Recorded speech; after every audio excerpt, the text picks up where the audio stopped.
Senator Ciccone. Thank you, Madam Acting Deputy President. Tonight I just wanted to pay tribute to the many brave workers who, back in 2015, helped expose one of Australia's biggest corporate scandals, as well as the dedicated union officials at the Shop Distributive Allied Employees Association and lawyers at Maurice Blackburn who represented them. And I'm speaking of the thousands of workers, many of them international students and temporary migrant workers, who worked in 7-Eleven franchises and were subject to some of the worst worker exploitation that we've seen in Australia. These workers were subject to a systematic pattern of exploitation driven primarily by severe power imbalance in the relationship between the worker and the employer. Recently, the Fair Work Ombudsman published a press release where 4,043 current and former employees were back paid over $170 million. They were paid between $8 to $10 an hour in most instances.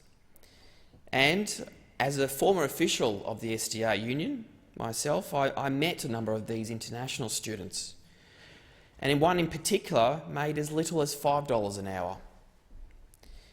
These people have come to Australia to get a great education and improve their future, but were instead too scared to speak up and were not aware of their workplace rights.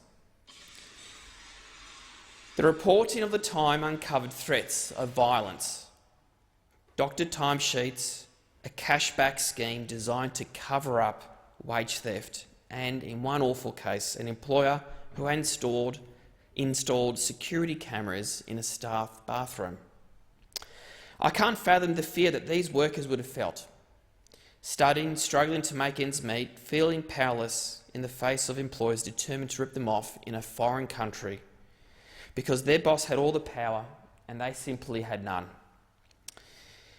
Earlier this month, the SDA Maurice Blackburn successfully recovered millions of dollars. In fact, from what I recall, I personally had recovered around $1.5 million on behalf of many workers in the Victorian branch of the SDA. And this would not have been made possible without the courageous whistleblowers who, despite the threats of deportation and violence, came forward and reported the circumstances that they were dealing with in their workplaces.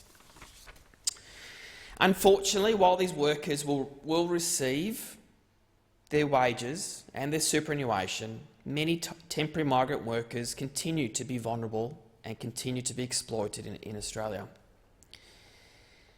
Now, this government, the federal government, is in its 8th year, and they've known about the depth and breadth of worker exploitation in Australia, and yet they continue to drag their heels on reform. And thankfully, the Senate established a select committee, which I'm chairing, and we are looking into this issue.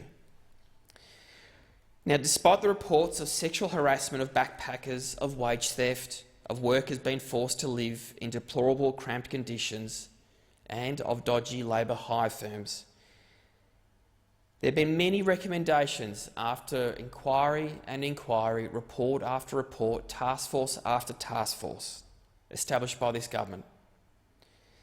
The Migrant Worker Task Force recently found that as many as half of all temporary migrant workers in Australia have been underpaid. They have not resourced the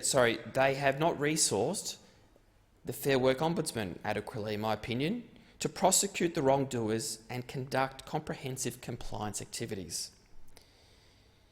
Not only is this a problem for workers in Australia, it is starting to affect our reputation overseas. Just this weekend, the ABC reported that the Vanuatu government has concerns about the exploitation of temporary workers from its own country here in Australia. Just as we are about to start opening our borders to pick fruit at the peak of many harvests around the country, we really do need to start thinking about our reputation abroad. Workers should be able to trust that they'll be safe and secure when they come to work at their workplace. They should be able to rely on a fair day's pay for a fair day's work. Unfortunately, under this government, these values are being eroded. Work is increasingly becoming insecure, wages growth has flattened, and nothing is being done to effectively tackle wage theft and worker exploitation.